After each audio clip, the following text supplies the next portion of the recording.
All right, whenever you're ready.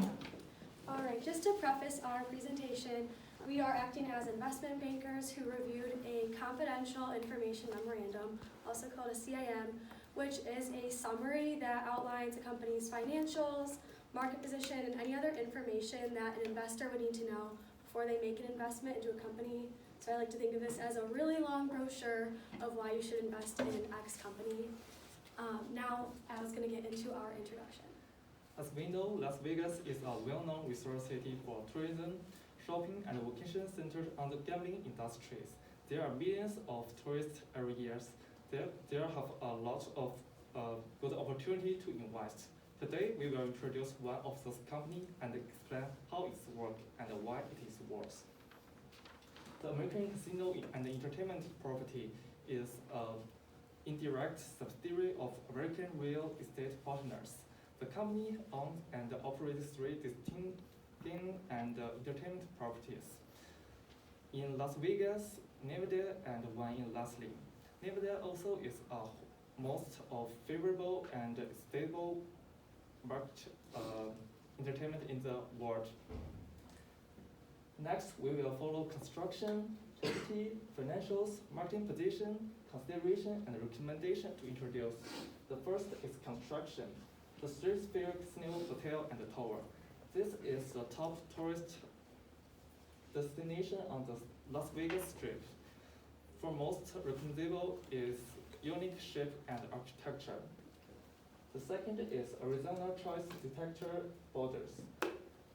These 2 well-known casinos located to the east and west of Las Vegas Strips, catering to the rapid growth in Las Vegas metropolitan market. The third is Aquarius Casino Resort. This is the largest hotel in the Muslim with more than 1,900 rooms and is wrapped to the South California, Arizona, and Latin residents. The company has poured millions of dollars into extensive capital improvement projects across all properties, beginning in 2005 until 2006. This initiative create temporary construction disruptions lead to the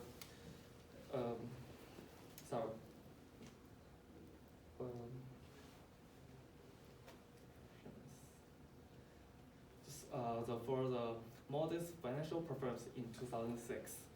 However, the company management believes it leaves the company poised to capital on the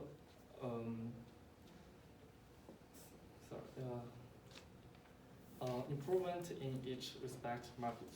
Next, Andrew will introduce the financials and marketing positions.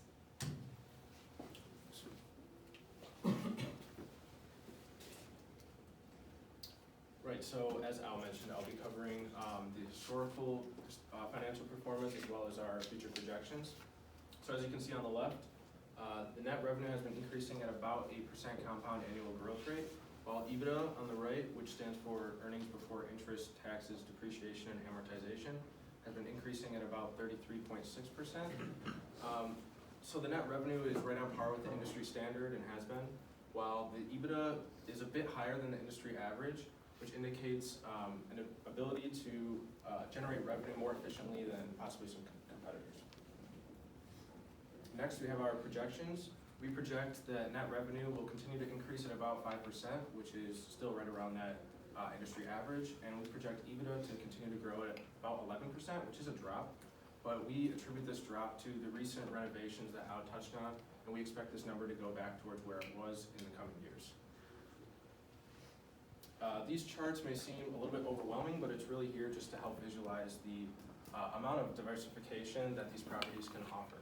So on the left, you can see the gross revenue broken down into 2 segments, gaming and non-gaming, and on the right, it's just further broken down into more sub-segments. And this is really just to, again, to help visualize the amount of diversification that these properties offer in addition to their physical location, which I'll be touching on next. So market positioning. The Stratosphere is located in the heart of the Las Vegas market, right on the Las Vegas Strip. And as Al mentioned, Las Vegas is one of the biggest tourist destinations in the world, let alone the country. Arizona Charlie's are located just to the east and west, about 15 minutes in either direction of the Strip. And they are more focused on the local Las Vegas metropolitan market, which is rapidly exploding. And lastly, the Aquarius Casino Resort is located about 2 hours south of Las Vegas in the city of Laughlin, Nevada. And this casino resort targets Laughlin residents as well as Southern California residents and residents of Northern Arizona. To wrap it up, market positioning, this slide is mainly just to show the current state of the Las Vegas tourist market. On the left, you can see that visitation to Las Vegas has been increasing at 2.5%, while on the right, you can see that the supply of rooms has been increasing at just over 1%, which indicates that demand is outpacing supply, which is good for investors of hotels and casinos like you all are. Next, Eva will be covering some considerations to take into account before investing. Thanks, Drew. So now I'm going to talk about a few considerations you might want to keep in mind before you decide to invest in America's casinos and entertainment.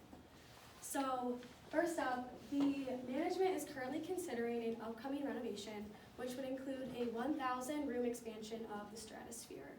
So this is going to have some short-term cost implications, including some construction expenses, which on the balance sheet could include property, plant, and equipment expense, depreciation, and tax expenses, which depending on accounting could stretch in the short term or even into the long term, depending on how that's financed. So as an investor, that is definitely something you should keep in mind to keep an eye on cash. And then second, the Aquarius property is currently undergoing a management transition. So this property was formerly known as the Flamingo Laughlin Hotel and Casino, which was owned by Caesars Entertainment. So the American Casino and Entertainment Company actually bought out Flamingo just in May 2006, which in our time frame was just a few months ago. So with this, they are undergoing a management transition, which has two major negative impacts. First up, it may drive away some loyal customers. So those who are loyal to Caesars Entertainment may not be willing to try somewhere new like Aquarius. And second, when the transition took place, a lot of employees and managers from Caesars left when they left, so they are now dealing with almost a completely new staff, which raises a lot of issues, and those issues may not be apparent in the balance sheet and income statements yet, although in the future, revenue may go down as they are dealing with some of that management turmoil and transition period there. So all in all, after all the research we did and everything that you've heard today, we do believe that American Casino and Entertainment is a favorable investment, although we would advise to invest with caution. So the three main factors why we think this is a beneficial investment, first up would be their financial projections. They show strong growth trends in their net revenue and the EBITDA ratio that Drew talked about. Second, the construction projects have finally wrapped up, so now they can sit back and enjoy the positive outcomes from these projects, such as increased revenues and decreased costs. Third, the Las Vegas gaming market is stable. It's the biggest in the nation, and that hedges some of the other risks in this investment portfolio. That stable market can help, kind of decrease some of the risk that might happen in other places in the investment. Although the things to keep in mind would be the management transition as well as the possible renovations in the upcoming future. As an investor, those are two things to definitely look out for, keep an eye on. But all in all, we do believe that the reward outweighs the risks on this investment, and therefore we believe it's a favorable investment. That's all for today. Thank you, and I'll now take questions. Who has a question for them about this investment? May. Yeah, I saw there were a lot of data about 2005, 2006. So do you have more recent data? So this document was actually from 2007. It's super hard to find. CAM's publicly online. So one of the best ones we could find was from kind of old, so it is from 2007, so that's why all of our data is on the older side. With like Airbnbs being popular now, do you think this would cause any concerns for building more hotels? I can answer this one.